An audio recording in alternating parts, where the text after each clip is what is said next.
floorboard was empty.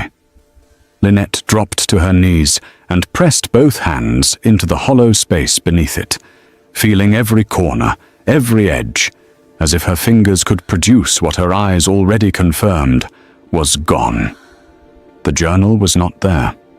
3 years of secrets, 3 years of feelings she had never been permitted to speak out loud, 3 years of writing about a man she had no right to love, and it was gone.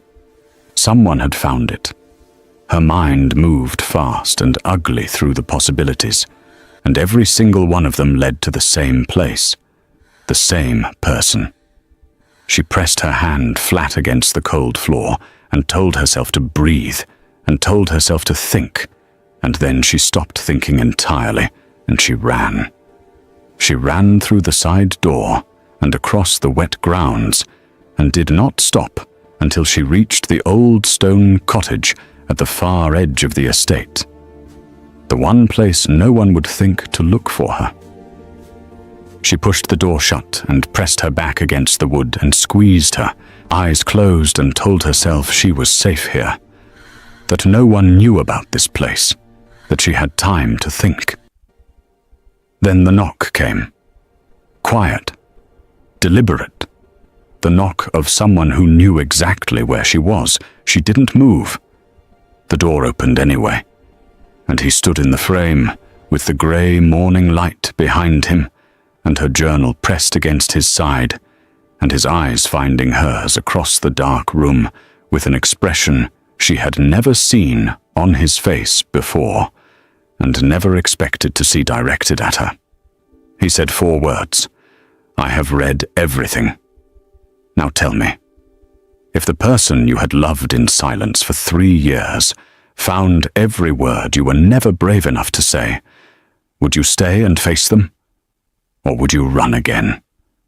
Drop your answer in the comments and tell us where you are watching from right now. It truly helps more than you know. And if this story already has its hand around your heart, hit that subscribe button, because what comes next will completely undo you." The journal was not where she had left it. Lynette Vale turned the loose floorboard over twice, then pressed her palms flat against the cold wood as if she had somehow missed it. She had not missed it. The space beneath the board was empty, and the breath she pulled in next came out as something close to a silent scream. 3 years. She had protected that journal for 3 years. 3 years of writing down every thought she was never allowed to speak out loud. Every evening she had watched the Duke of Ashvere cross the drawing room and felt something shift inside her chest that had no business being there. Every morning she reminded herself exactly who she was. A companion, a paid position, a woman whose feelings were not part of any arrangement. And she had written all of it down, every last word. Now it is gone. She stood and pressed both hands against her stomach and breathed through her nose and tried to think clearly. The house moved around her the way it always did. Footsteps on the stairs below. The distant clatter of the kitchen staff. Somewhere above, Lady Portia Ashvere was attempting the same 3 bars of the same melody she had been working on since Tuesday. All of it is familiar. All of it today feels completely wrong. Lynette forced herself to move. She was the companion to Miss Harriet Fenwick, the Duke's ward, a position she had held for nearly 3 years. She had come to Ashvere House at 22, quiet and capable and grateful, and she had learned quickly how to be useful without being visible. She organized Harriet's correspondence, accompanied her to calls and visits, and read to her in the evenings when headaches made bright light unbearable. Present in every room and noticed in almost none of them, which had always suited her perfectly. Until the journal. She had started writing in it during her 2nd month at Ashvere House, when the loneliness of the position had pressed against her ribs in a way she had not anticipated. She was not unhappy. She was genuinely fond of Harriet, who was warm and funny in a dry, unexpected way that caught Lynette off guard at least twice a day. She liked the house and its rhythm, and the wide, flat fields and the particular quality of the late afternoon light when everything went gold at the edges. What she had not planned for was the Duke. His Grace, Dorian Ashvere, was 31 years old, the 8th Duke of his line, and the kind of man who walked into a room and made every other person in it adjust their posture without knowing why. He was not warm in the way Harriet was warm. He was precise, measured. He said exactly what he meant, and listened when others spoke with a quality of attention that felt, when turned on you, like being held very carefully by something very large. Lynette had spent 3 years being almost entirely invisible to him, which was correct and appropriate, and exactly as it should be. She had also spent 3 years writing about him in a small leather journal with a red ribbon tied around the cover, hidden beneath a loose floorboard in the sitting room adjacent to her bedroom, which was neither correct nor appropriate, nor anything close to how it should be. The entries were honest in the way that private things are honest when no one is watching. She had written about the slight tension at the corner of his jaw when a problem had not yet resolved itself. She had written about the evening she had come to the library for a book and found him still there, and they had spoken for 20 minutes about nothing consequential, and she had gone upstairs and lain awake for 2 hours because she could not stop thinking about the way he had smiled at something, she said, just slightly, just at the corner of his mouth. She had written things like, "I am aware that what I feel is not something I am permitted to feel, and I intend to go on feeling it quietly until it stops, which I expect will be any day now." That entry was from 8 months ago. It had not stopped. And now the journal is gone. She spent the better part of the morning searching every room she had access to. She checked the sitting room 3 more times, looked through the corridor cupboards, even searched the morning room and the small parlour on the east side that she used occasionally when Harriet wanted quiet. She found nothing. By early afternoon, her hands were trembling, and her thoughts had narrowed to a single sharp point of panic that she could not reason her way past. She went to check on Harriet at 2:30, and found her resting with a cold compress across her forehead, a headache having arrived with its usual inconvenient timing. Harriet looked up from beneath the compress and said, without preamble, "You look pale." "I am always pale," Lynette said, settling into the chair by the window. "Different kinds of pale.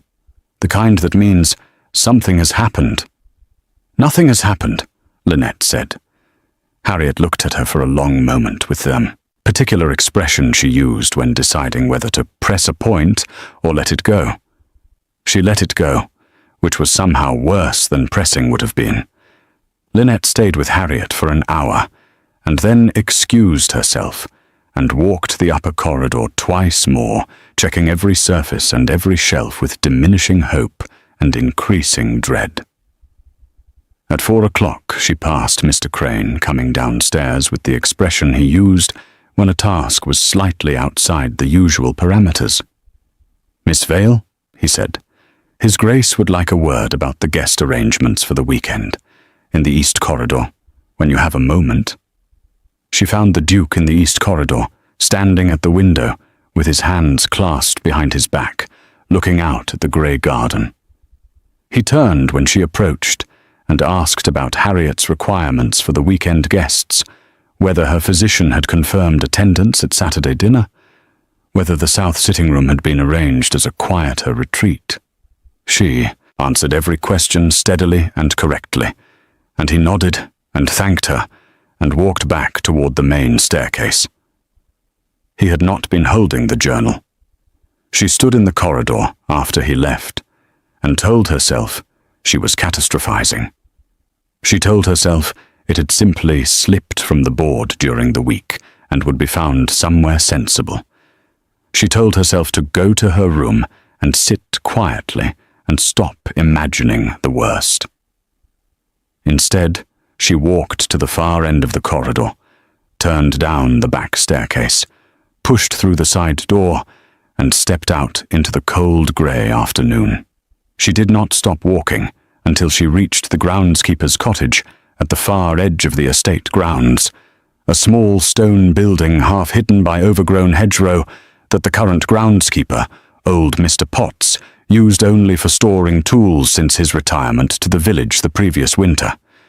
She had discovered it in her first autumn at Ashvere House on a long, solitary walk, and she had never told anyone about it, and she had never needed it until now. She pushed the door open and stepped inside and pulled it shut behind her and stood in the dim, cold quiet with her back against the wood and her eyes closed and let herself fall apart for exactly the amount of time she could afford, which was not very long. She was still standing there when the knock came.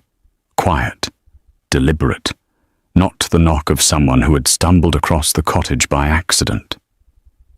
She did not move. The door opened anyway. He stood in the frame with the grey afternoon light behind him, tall and still, his dark coat damp at the shoulders from the mist that had begun settling over the grounds. His expression gave nothing away, and pressed flat against his side, held with a care that suggested he had been carrying it close for some time, was a small leather book with a worn red ribbon tied around its cover. Her journal. The world went completely silent around her. His eyes found hers across the dim room and held them, and he said, in a voice so quiet and so steady it nearly broke her apart completely, "I have read every word." She could not speak. She could not move. She stood with her back against the cottage door and looked at the journal in his hand and felt the full weight of 3 years pressing down on her all at once. "I found it on Wednesday evening," he said.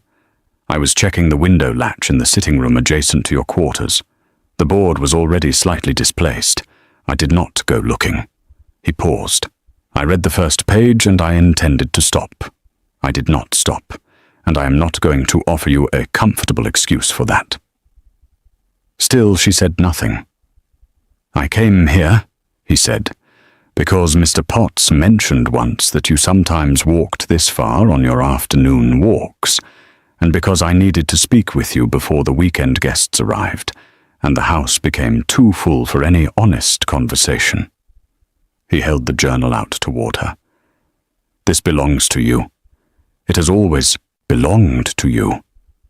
She crossed the small space between them and took it from his hands, and the moment her fingers closed around the leather cover, something in her chest that had been held at a terrible tension for 2 days released all at once. She looked up at him. He was watching her with that careful, unreadable expression. Except that now, standing this close in the dim cottage light, she could see that it was not entirely unreadable. There was something underneath it she had no word for, something that made her grip the journal tighter. "What do you intend to do?" she asked. Her voice was very small, but it was steady. "Nothing that you do not wish me to do," he said. "But I would like to speak with you, properly. This evening, if you are willing. In the library after dinner, when the house is quiet." He paused. "There are things I should have said a long time ago, and I find I am no longer willing to wait." She looked at him for a long moment. Then she nodded, once. He stepped back from the doorway to let her pass. She walked back toward the house through the cold grey afternoon with the journal pressed against her chest and her heart beating with something that was equal parts terror and something she refused, for now, to name. The guests arrived at 11 o'clock Friday morning in 2 carriages, filling the entrance hall of Ashvere House with bright social energy that the house did not usually contain. Miss Tatum Graves stepped down first, beautiful and aware of it, with copper hair piled high and sharp green eyes that moved through a room like a hand sorting cards, assessing and discarding quickly. She greeted Lady Portia with warmth, and the Duke with a smile that carried an unmistakable question inside it.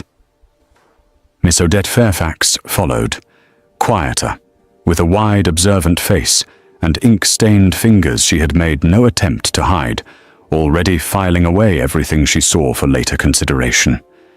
She shook the Duke's hand with a briskness that was almost impolite, which surprised him into a brief, genuine expression before his composure returned.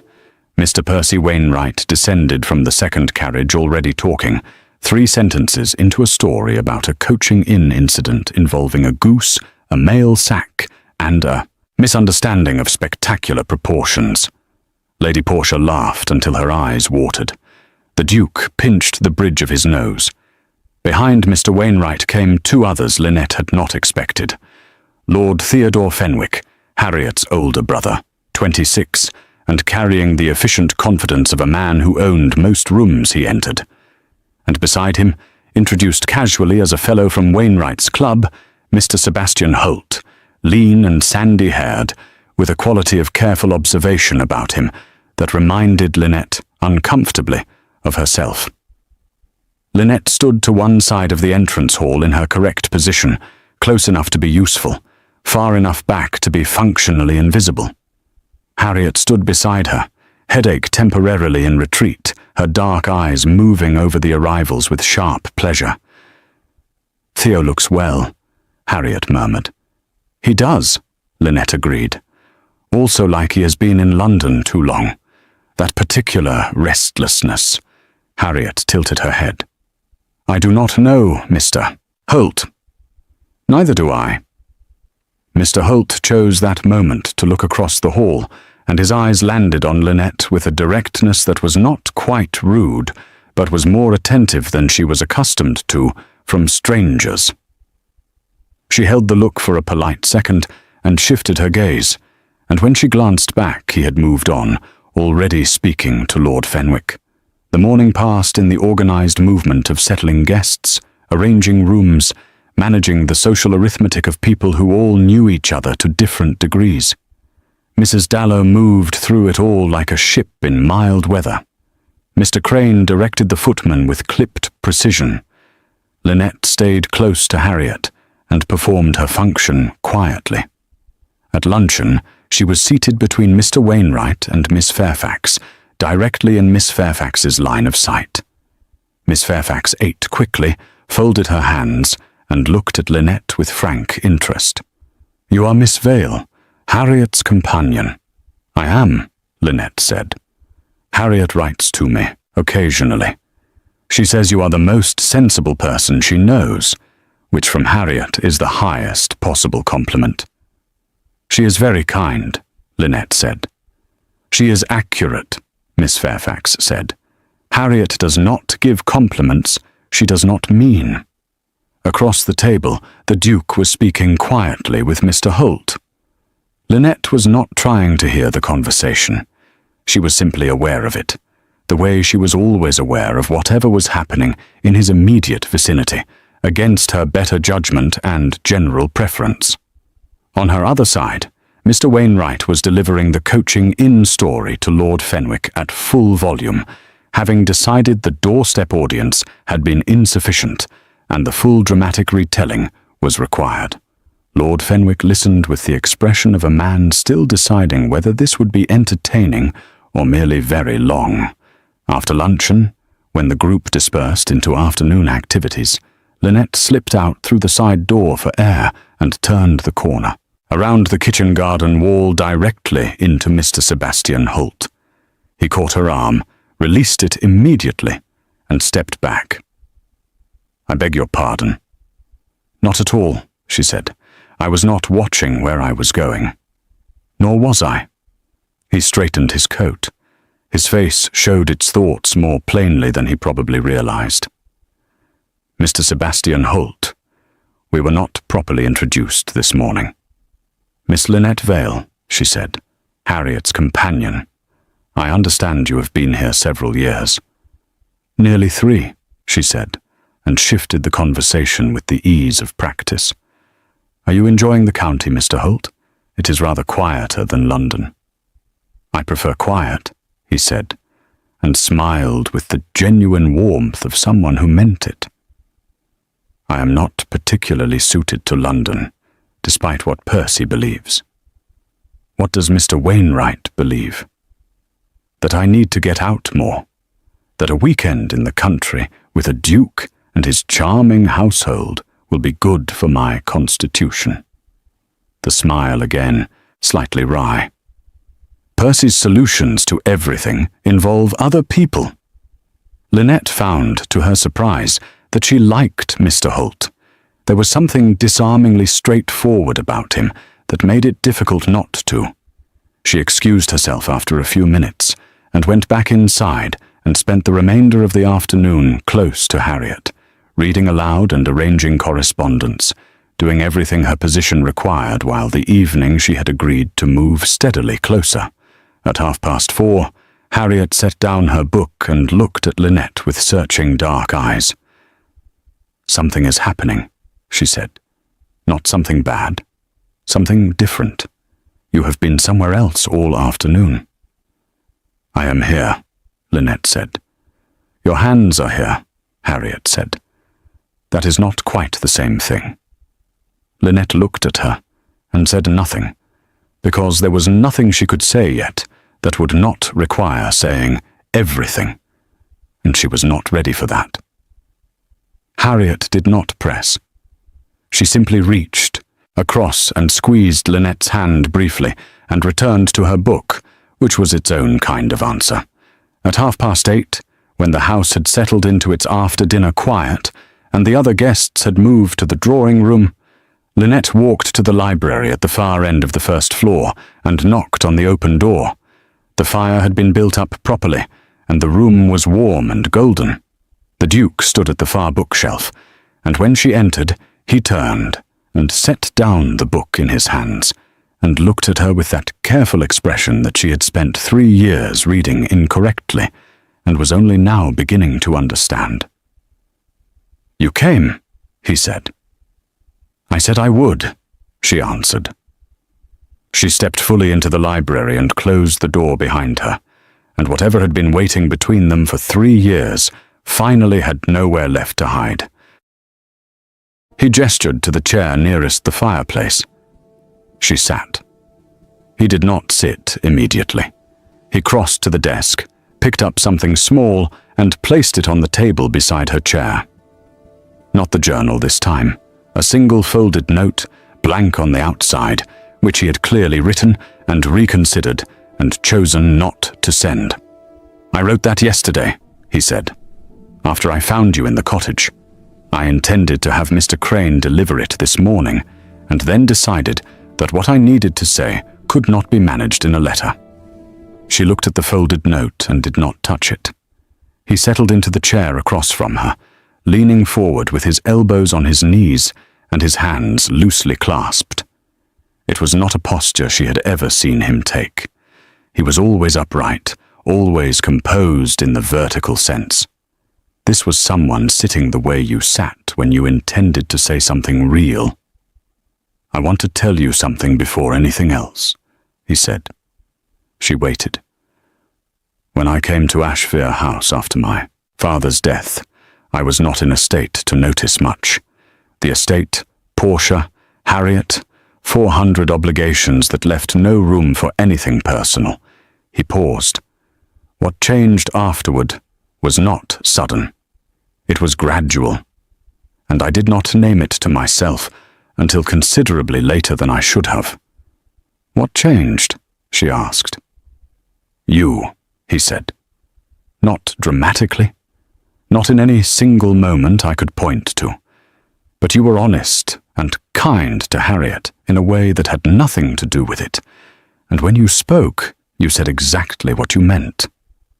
Something moved across his face, and you laughed at things that were actually funny. That sounds like a small observation. It does not sound small to me, she said quietly. No, he said.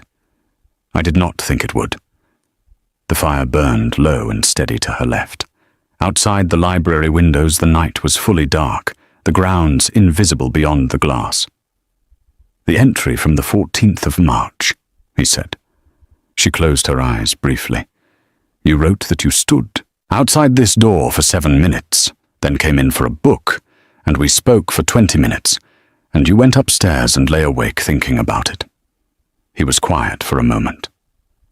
"After you left that night, I sat in this room for another hour. Not working, just sitting." "Why?" she asked. "Because the most honest conversation I had experienced in longer than I could calculate had just ended, and the person I had it with was going to come down to breakfast the next morning and be perfectly correct, and I was going to do the same, and we were both going to continue doing that indefinitely." The tension appeared at the corner of his jaw. It was deeply unsatisfying. Despite everything, something close to laughter moved through her. She pressed her lips together. He saw it. "You find this amusing?" "I find it completely impossible," she said. "And also, yes, slightly amusing." "Good.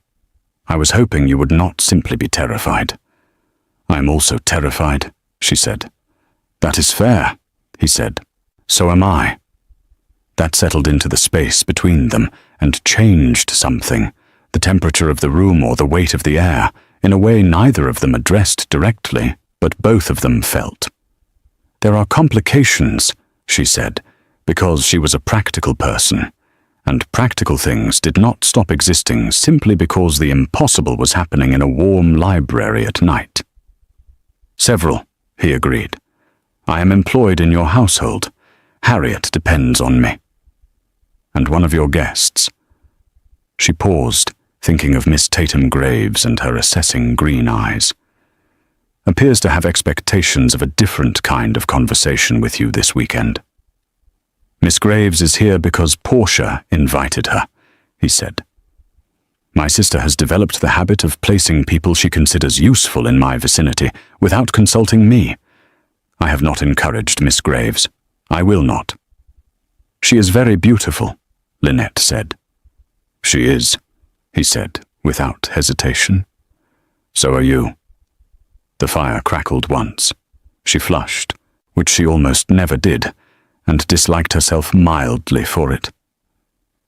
"That is not a relevant consideration," she said. "No," he agreed. "It is simply a true one." She looked down at her hands in her lap, and thought about every night she had written in that journal, and every morning she had hidden it again, and all the space in between, when she had believed that feeling something privately and keeping it contained were two activities she could maintain permanently separate. "What do you want to happen?" she asked. He considered it with the seriousness it deserved. "I want to know you properly. Not across a dinner table with 12 other people. Not in the corridor for 2 minutes before you excuse yourself. I want to speak with you the way we spoke that night in March, and be able to do it without either of us pretending afterward that nothing shifted. And beyond that, whatever you are willing to give," he said. "Nothing more than that until you are ready." It was so precisely right that she nearly told him so, and then kept it to herself, and stored it in the place where she kept everything about him. She was not yet prepared to release. She stood, because if she remained in that chair by that fire much longer, she would lose the last thread of composure she was holding, and she was not ready for that. Not yet. "The entry from the 3rd of October, she said, stopping at the door. He went very still. "You were reading in the garden. Last warm day of autumn. You had left your coat on the bench and were sitting in your shirt sleeves, which you clearly did not realize anyone could see from the upstairs window." She paused. "I wrote 4 pages about it. I want you to know I am fully aware that this is excessive." She left before he could respond, which was the only way to leave that room with any dignity remaining, and she walked back to her quarters and sat on the edge of her bed and pressed the journal against her chest and breathed until her hands stopped trembling.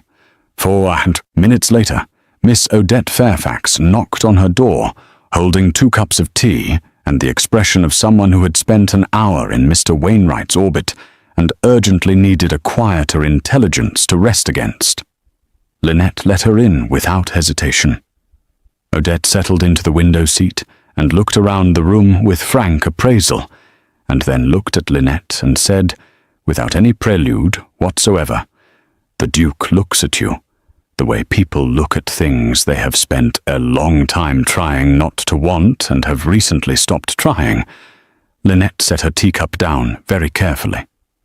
"I noticed at luncheon," Odette continued pleasantly, "he does it when you are not looking directly at him, which suggests he has been doing it long enough to develop a system." "Odette," Lynette said, "you do not have to confirm anything. I am making an observation." She sipped her tea. "Harriet is genuinely fond of you. Not in the way people are fond of useful things.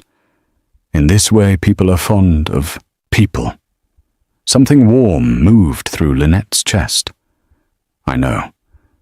I am very fond of her." "Good. Then you should know that Lord Fenwick sent her a letter this afternoon about a man in Edinburgh he has decided she ought to consider for marriage, while staying in the same house, while she is sitting 20 feet down the corridor." Lynette was already standing. She thanked Odette, left her installed comfortably in the window seat, and went directly to Harriet's room. She found Harriet at her writing desk, with the letter open in front of her, and her dark eyes very calm in the way that came just before a particular kind of storm. "He sent it to my room," Harriet said. "A letter about a man I have never met, while he is 20 feet away." "What does the Duke know?" Lynette asked. "I have no idea," Harriet said, "but I intend to find out."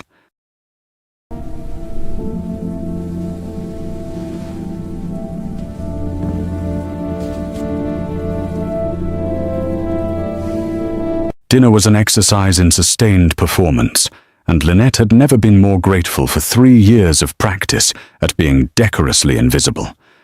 The dining room looked well. Tall silver candlesticks softened every face in the room. The food came out in correct order, with the efficiency Mr. Crane demanded on formal occasions. Externally, everything was fine. Internally, the room carried 4 separate private storms that none of the people inside them were acknowledging out loud. Lord Theodore Fenwick ate with the composed appetite of a man who believed he had done a practical and generous thing and was waiting for the people around him to recognize it. He spoke easily with Mr. Wainwright and Lady Portia, and gave no indication whatsoever that his sister had spent the afternoon in cold fury over a letter he had sent 20 feet down a corridor. Harriet sat between Mr. Holt and Miss Graves, and was magnificent, warm, attentive, genuinely funny. She drew Mr. Holt into a conversation about his translation work and watched him light up discussing it, his carefully guarded face becoming something considerably more open. She laughed at Miss Graves's London observations with what appeared to be real amusement. She ate well and gave no external sign of what was burning quietly underneath all of it. Lynette watched her and felt a fierce and complicated pride. The Duke managed the table the way he managed everything, with quiet authority that looked effortless and almost certainly was not. He directed conversation, smoothed pauses, gave each person at least one moment of feeling genuinely heard. He had not looked directly at Lynette since the meal began. She was aware of this with a precision that embarrassed her. She sat between Mr. Wainwright and Mr. Arthur Bligh, Lady Portia's young cousin, who had arrived that afternoon with almost no luggage, and the easy cheerfulness of someone who found most topics equally agreeable. He was pleasant company. Mr. Wainwright was in excellent form, recounting a London theatrical disaster involving collapsing stage machinery and a painted cloud descending onto a tenor at the worst possible dramatic moment. Lady Portia laughed until her eyes watered. Even Lord Fenwick had a reluctant smile working at his mouth. Lynette smiled at the correct moments and answered Mr. Bly's easy questions about the county, and all the while remained acutely and unhelpfully aware of the man at the head of the table, the memory of the library and the firelight, and his voice saying, "So are you sitting just beneath the surface of everything she did?" Toward the end of the fish course, Lord Fenwick set his fork down and said, in the deliberate tone of a man transitioning to business, "Dorian, I wanted to raise a matter this evening, if the company permits." The table quieted. The Duke looked at him steadily. "Of course." "It concerns Harriet. I have been in correspondence with a Mr. Graham Aldwell of Edinburgh, a man of good standing and serious character, who has expressed a genuine interest in making her acquaintance with a view to a formal connection. I believe it merits serious consideration." Harriet placed her wine glass down with a precision that meant she was holding something very tightly inside herself. "This is the first I am hearing of it," the Duke said. "I wanted your view before raising it formally. You are her guardian." "It would seem equally important," said the Duke, "to raise it with Harriet." Lord Fenwick looked at his sister with the fond impatience of a man who believed he was being generous and helpful. "Harriet, I want only what is best for you." "I know," Harriet said, "perfectly level. Not a single crack in the surface." "I would appreciate the opportunity to decide what that is for myself, rather than receiving a letter about it while you are under the same roof." A small, charged silence moved around the table. Mr. Wainwright looked at his plate. Miss Graves examined her wine glass with sudden, great interest. Mr. Holt kept his eyes on Harriet with quiet, steady attention that was not intrusive, but was unmistakably present. "This is a conversation better suited to a private moment," the Duke said, with a finality that closed the subject without drama or heat. Lord Fenwick accepted it with a short nod. The table breathed again, and Mr. Wainwright began a new story about a horse auction in Newmarket that restored the surface warmth within 3 minutes. But Lynette had seen the Duke's face the moment before he redirected the conversation. What she had seen there was not neutral. It was something that looked very much like protectiveness, quiet and certain, and entirely without performance. After dinner, the women moved to the drawing room. Harriet sat beside Lynette on the settee near the window and said nothing for several minutes. Lady Portia played the piano with slightly more success than usual. Miss Graves complimented the room's furnishings with polished warmth. Odette sat in the far corner with a book she was not really reading, observing everything with her usual undisturbed attention. "He means well," Harriet said finally, very quietly. "I know," Lynette said. "That almost makes it worse." "Yes," Lynette agreed. "It does." Harriet turned and looked at her, and something in her expression shifted, the storm moving back and something more searching taking its place. "You are different tonight," she said. "Not worse, just different. Like something has changed, and you have not decided yet what to do with it." Lynette looked at the fire and said nothing. Harriet didn't press. She simply stayed close, their shoulders nearly touching, which was its own kind of answer and its own kind of comfort. The men returned at 9:30. The room rearranged into smaller conversations. Mr. Wainwright claimed Lady Portia for cards and recruited Mr. Bly with cheerful insistence. Miss Graves positioned herself near the fireplace where the light was most favorable and began a careful conversation with Lord Fenwick that had the energy of two people quietly assessing each other. Odette moved to the bookshelf and began actually reading something she pulled from the third shelf. Mr. Holt crossed the room and sat in the chair nearest Harriet, and said something quiet that made her laugh genuinely for the first time all evening. Lynette noted this with the practical part of her mind that was always monitoring Harriet's well-being, and filed it as something worth remembering. The Duke came to stand near the window where she was sitting. He did not sit.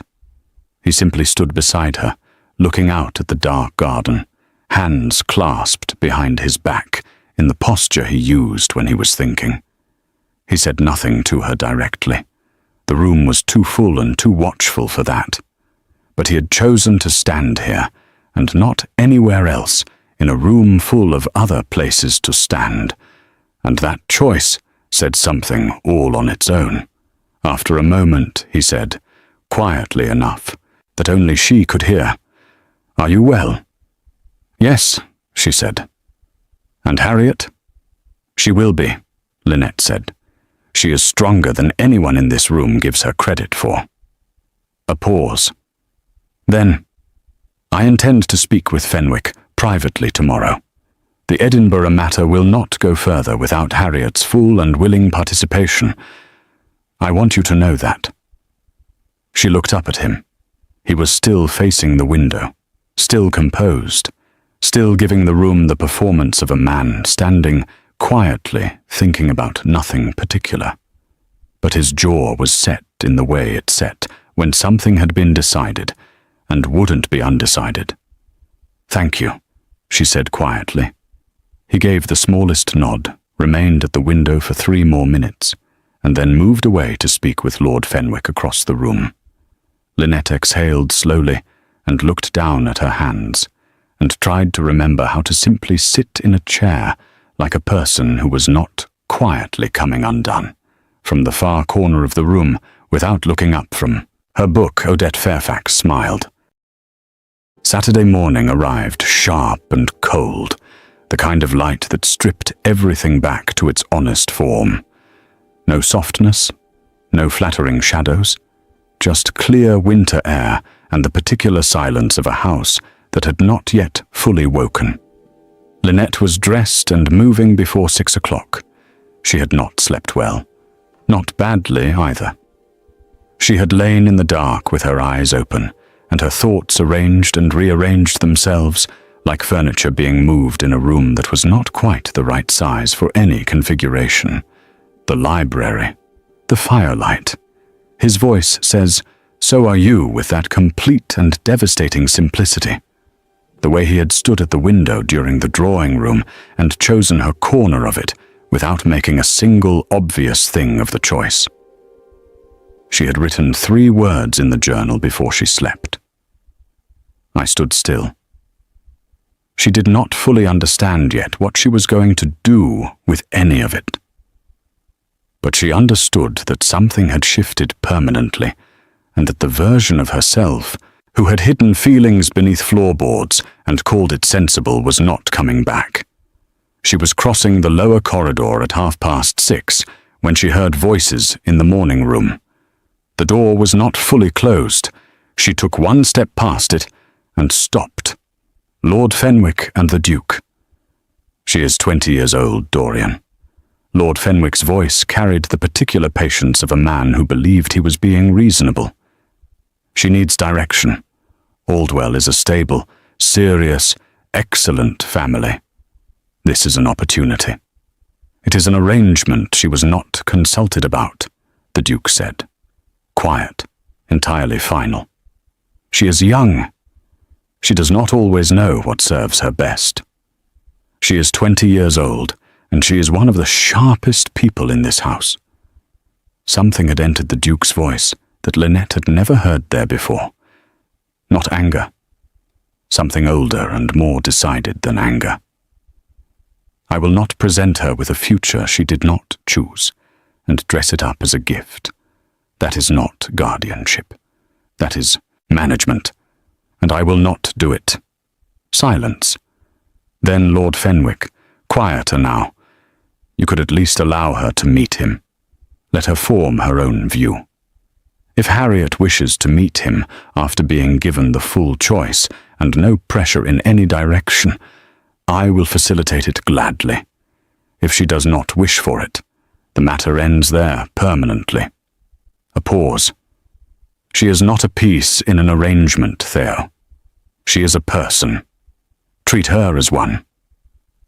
Lynette moved away from the door before the conversation could end, and either of them found her standing in the corridor.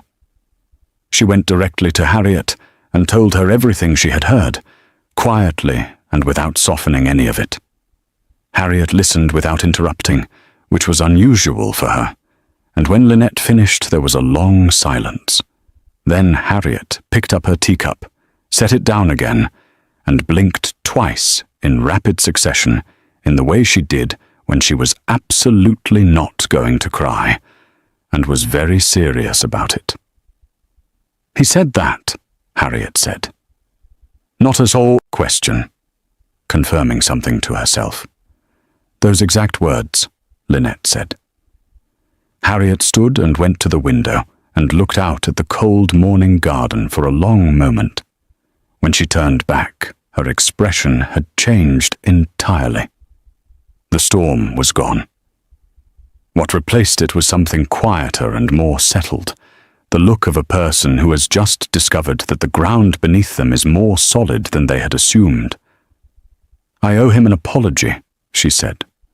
"I was so angry yesterday. I assumed he knew and had done nothing. I did not consider that Theo had acted without telling him." She paused.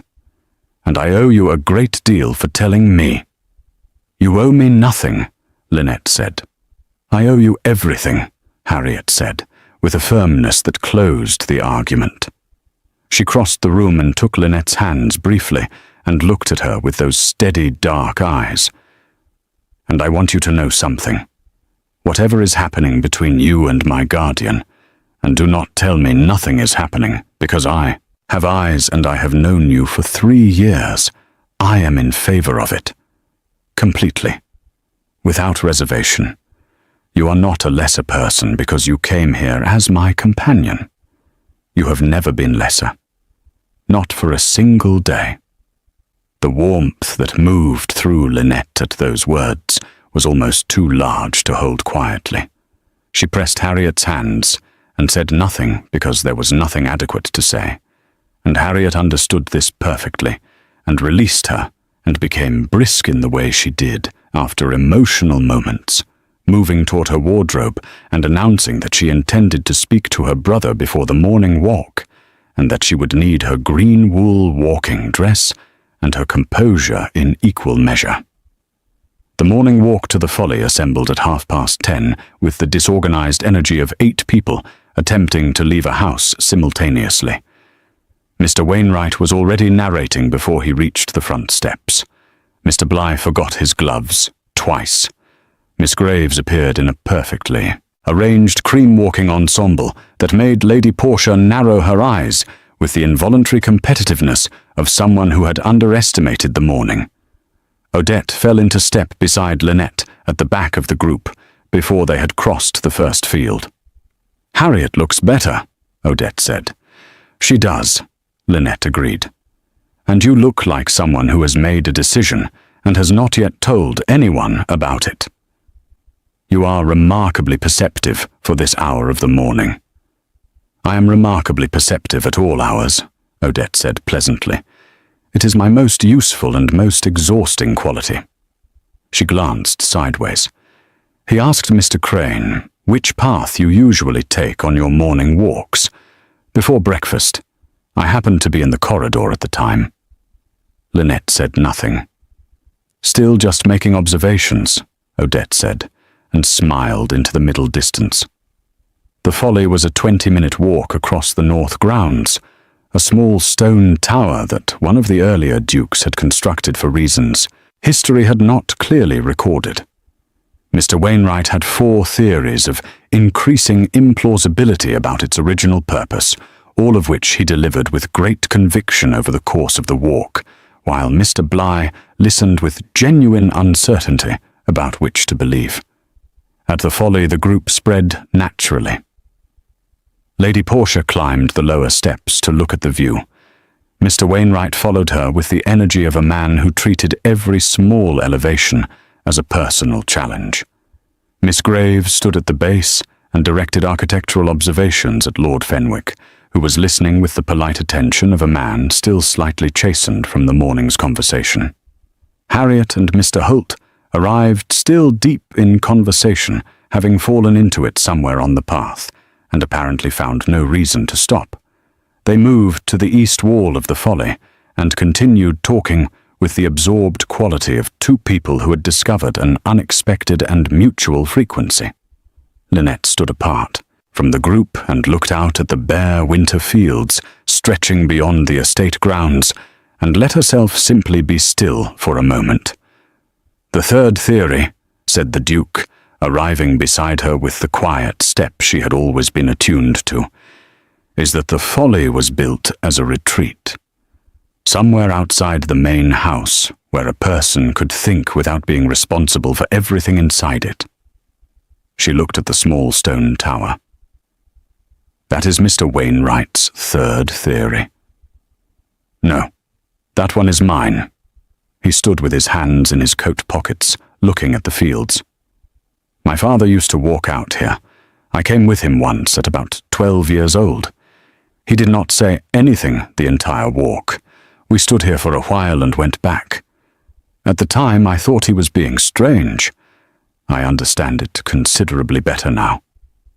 She thought about a 12-year-old version of this man, walking silently across these same cold fields, learning without knowing he was learning something about the weight of responsibility and the necessity of occasionally stepping outside it. "I heard you this morning," she said, "with Lord Fenwick. I want to be transparent about that. And I want you to know that I told Harriet what was said." He was quiet for a moment. "Good. She should have known immediately. I should have gone to her last night." "You could not have known what Theo had already sent to her room." "No," he said. "But I could have asked."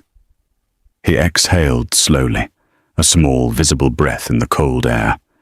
Then he turned and looked at her directly, which he had not done yet today, and what was in his face when he did it was completely unguarded in a way that the Duke of Ashvere's face almost never was. "Are we all right?" he asked. "After last night?" The question was so simple and so honest, it caught her completely off guard. "Yes," she said. "We are." Something in him settled visibly at that, a small but real release of something held, and she filed it in the same place she kept everything about. Him, except that the place was no longer hidden under a floorboard. It was simply hers, sitting in plain sight inside her chest. Miss Graves was watching from the folly steps with an expression that was thoughtful and not particularly warm. Lynette saw it and did not move away. She stood where she was and let herself be seen standing there. On the walk back, something shifted in the texture of the group. Mr. Wainwright had temporarily exhausted himself and settled into companionable quiet with Lady Portia. Lord Fenwick walked beside Harriet, and whatever Harriet was saying to him was measured and clear, and made him listen in a way he hadn't listened yesterday. Odette walked with Mr. Bligh, who was nodding with the earnest attentiveness of someone receiving information he had not known he needed. Mr. Holt fell back until he was walking near Lynette, slightly apart from the rest, and said quietly, "She is remarkable." Lynette did not need to ask who he meant. "She is," she agreed. He said nothing more, but the way he said those two words, with that careful, contained quality, told her everything about the state of Mr. Sebastian Holt that she needed to know.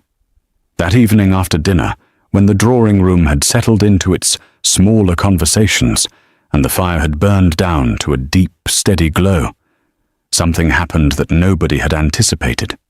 Miss Graves set down her wine glass, looked across the room at the Duke with her sharp green eyes, and said, clearly enough for the nearest people to hear, "Your Grace, I wonder if I might speak plainly."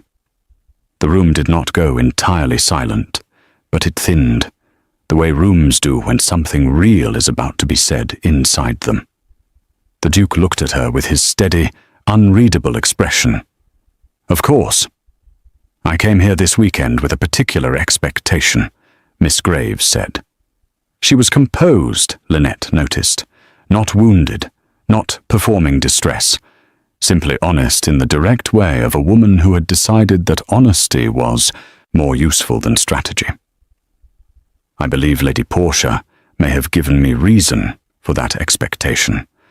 However, I am not a foolish person, and I am not a person who requires a situation to be explained to her at length." She paused. "I simply want it acknowledged." A silence. "You have my complete respect," the Duke said, "and my sincere apology if any expectation was created that I did not intend and could not honor." Miss Graves nodded once. She picked up her wine glass again. "Thank you," she said. "That is all I wanted." And she turned back to her conversation with Mr. Bligh as though nothing of particular significance had occurred, which was, Lynette thought, one of the most dignified things she had ever witnessed.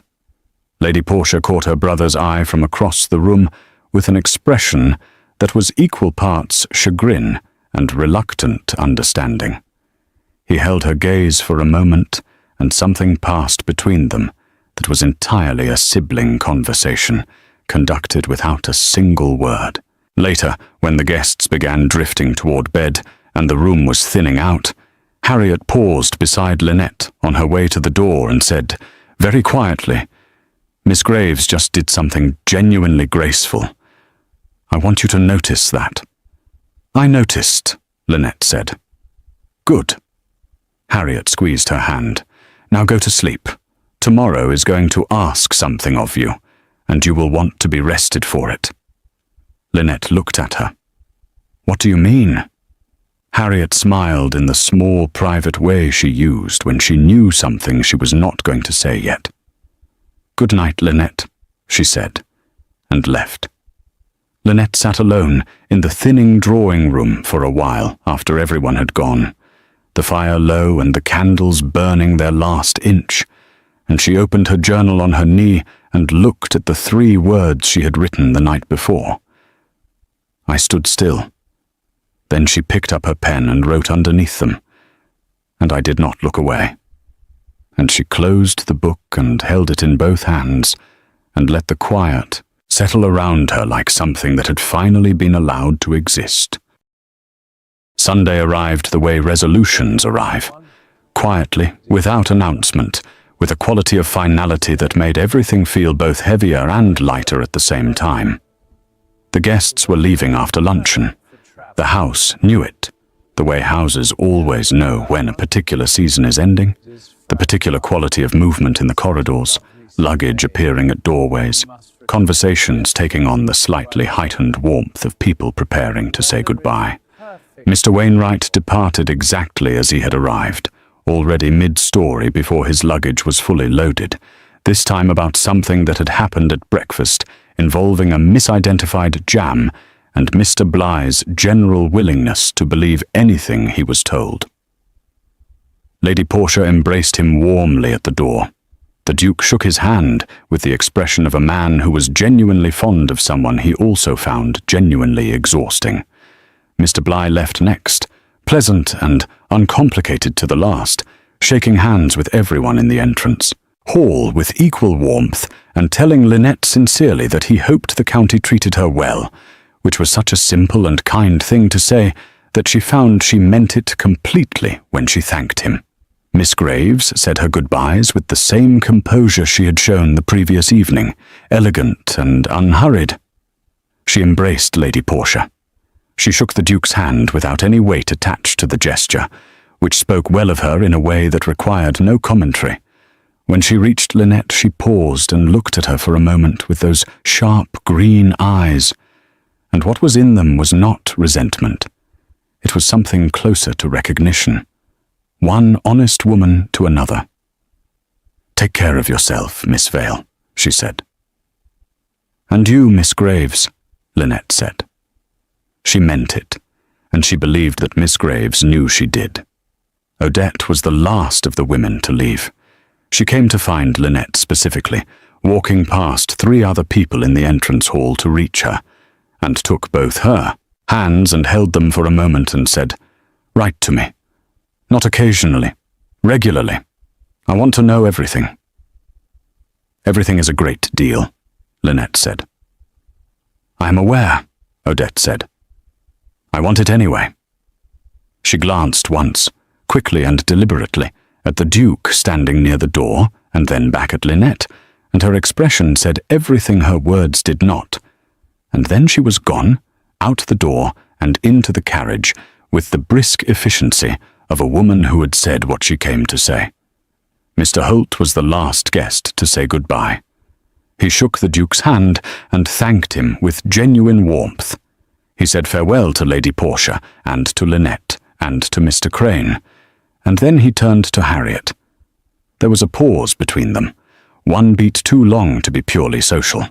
2 people standing in a doorway with something unfinished between them that both of them were aware of, and neither of them was yet in a position to address directly. "I will be in London in the spring," he said. "So will I," Harriet said. Her voice was perfectly steady, and her eyes were very bright. "Then I hope we will meet again," he said. "I expect we will," she said.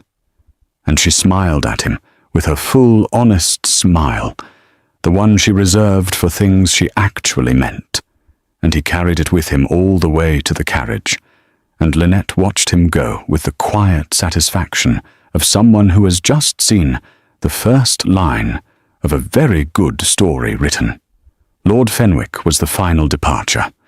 He had spent Sunday morning in a long conversation with Harriet in the garden, 3 full circuits of the east lawn, their pace slowing and their heads drawing closer as the circuits progressed. When they came inside, neither of them spoke about what had been said, but Harriet's face had lost its held quality entirely, and Lord Fenwick was carrying himself with a slightly less certain authority than usual, which Lynette thought was genuinely good for him. At the door, he shook the Duke's hand and looked at his sister, and said simply, "I hear you, Harriet. I should have listened sooner." Harriet kissed his cheek. "Yes," she said, "you should have. But you are listening now, which counts for something." He smiled at that, the genuine, unguarded version, which made him look considerably more like his sister than he usually did, and then he was in the carriage and gone. When the last carriage disappeared down the drive, the house exhaled. The kind of deep, real exhale that only comes when a particular sustained effort has finally concluded. Mrs. Dallow moved through the rooms, directing the restoration of order, with her usual quiet authority. Mr. Crane supervised the clearing of the dining room with the satisfaction of a man whose household had performed flawlessly under pressure, and knew it. The footman moved quickly and efficiently, and the house began, room by room, to return to itself. Harriet found Lynette in the upstairs sitting room at 4 o'clock and dropped into the armchair across from her, and said, "I like Mr. Holt." "I know," Lynette said. "He listens properly. Not the way people listen when they are waiting for their turn." "Actually?" She pulled her feet up onto the chair in a way Mrs. Dallow would have corrected.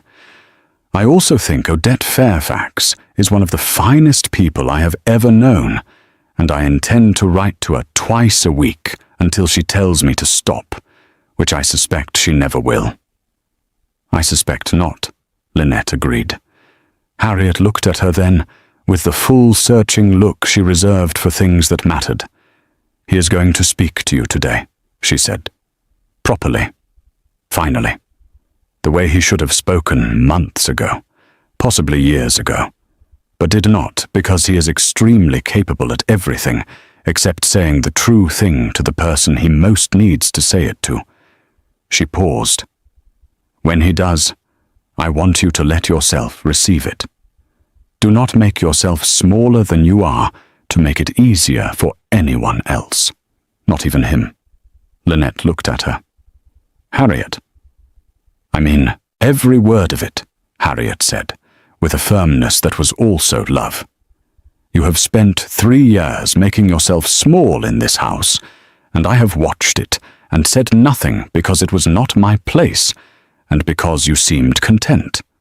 But I know now that content and happiness are not the same thing, and I want you to be happy. She stood and smoothed her skirt, and became immediately brisk. I am going to have a headache tomorrow. I can feel it forming. I am going to bed early tonight. Do not let anyone disturb me for anything short of a structural emergency. She left with a decisive click of the door. Lynette sat in the quiet room for a long time after she had gone. The late afternoon light came through the window at a low angle, warming the floor in a long, narrow stripe that moved slowly across the carpet as the sun shifted. She thought about 3 years of this house, the floorboard, the journal. Every morning she had tied the red ribbon, and every evening she had untied it, and all the space in between where she had been honest only with herself.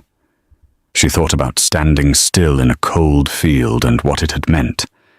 She thought about Harriet's words, "Do not make yourself smaller than you are," and felt them settle somewhere deep and permanent. She was still sitting with all of it when Mr. Crane appeared in the doorway, with his 15 years of professional composure arranged perfectly on his face, and said, "His Grace asks if you might join him in the library at your convenience, Miss Vale." She looked at Mr. Crane for a moment. He looked back at her with the practiced neutrality of a man who saw everything and commented on nothing, and in whose expression she could nonetheless detect, if she looked carefully, the faintest quality of something that was not quite approval, but was not far from it. "Thank you, Mr. Crane," she said. "I will go now." The library was warm. The fire had been built up properly, the curtains drawn against the early dark, the room holding its heat and golden light in a way that made it feel complete and self-contained, a world with its own weather. The Duke was standing at the far end of the room when she entered, not at the bookshelf this time, not at the window, simply standing in the middle of the room, facing the door, as though he had been waiting and had not wanted to pretend otherwise. She came fully into the room. She did not grip the door frame. She let the door close behind her, and she looked at him across the warm golden space, and she waited. "I have been thinking," he said, "about how to say this without getting in my own way." "You could simply say it," she offered. Something warm and real crossed his face. "Yes." He came toward her slowly, stopping when there was a comfortable but not distant space between them, close enough that she could see every small thing his expression was doing. "I have responsibilities that do not diminish, obligations that are permanent, a family that requires consistent attention, and a household that depends on my judgment. I say this not as a warning, but as a truth I want you to hold fully before you consider anything at all." "I have lived inside all of those things for 3 years, she said. "I understand their weight." "I know," he said. "And you stayed. Through all of it. Every difficult season and every complicated month. You stayed, and you were honest, and you were kind, and you made this house a better place than it was before you came." His voice was very steady and very quiet. "And I am in love with you. I want to be completely clear about that. Not uncertain, not cautiously hopeful. I am in love with you, and I have been for longer than was comfortable, and I am done conducting myself in a way that prevents me from saying so." The fire, the light, the room held its breath around them. She thought about every word she had ever written in the journal, every entry she had hidden and tied, shut and pressed beneath a floorboard and told herself was safe. She thought about the moment she had thought it was all over, standing in the empty cottage with her back against the door and the knock that had come. And him in the doorway with the journal pressed against his side, and those words, steady and irreversible. I have read every word.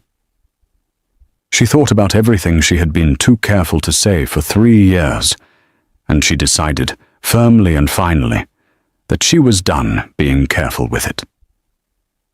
I wrote something in my journal the night before last, she said. 3 words. I stood still. She held his gaze without flinching. I wrote it because that was the moment I knew what I was choosing. When you asked me not to move away in that field, and I chose to stay, I knew exactly what I was doing. He crossed the remaining space between them and took her hand in both of his, warm and certain, and looked at her from the distance of 2 people who had finally stopped pretending. "What were you choosing?" he asked, quietly, like he already knew and wanted to hear her say it. "You," she said.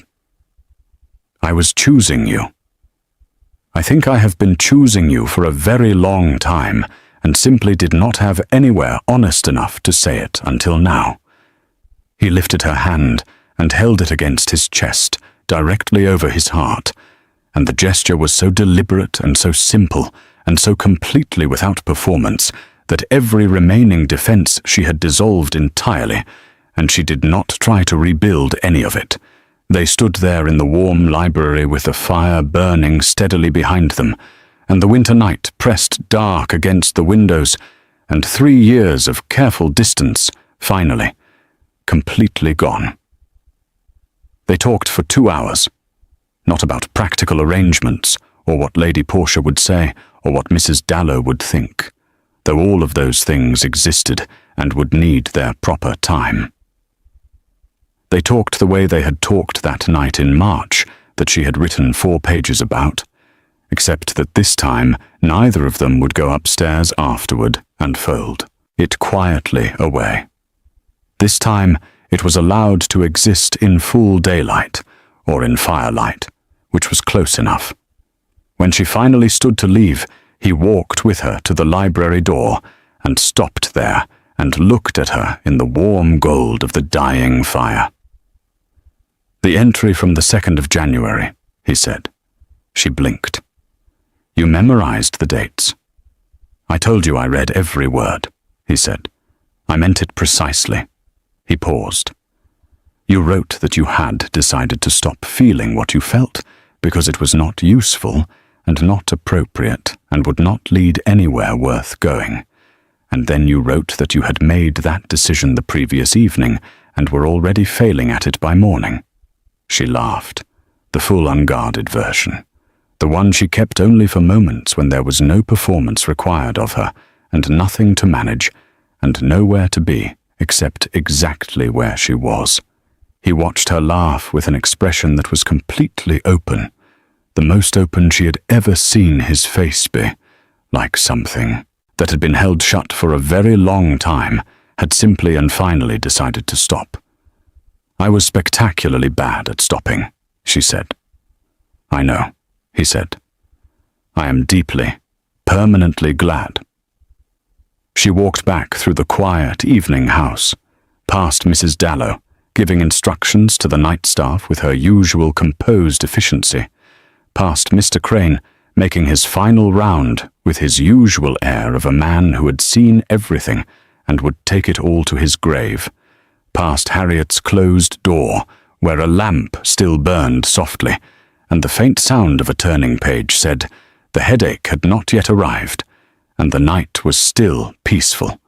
In her own room she sat at the small desk and opened the journal and untied the red ribbon for the last time in the way she used to untie it, alone and quiet and careful. She looked at what she had written. I stood still, and I did not look away.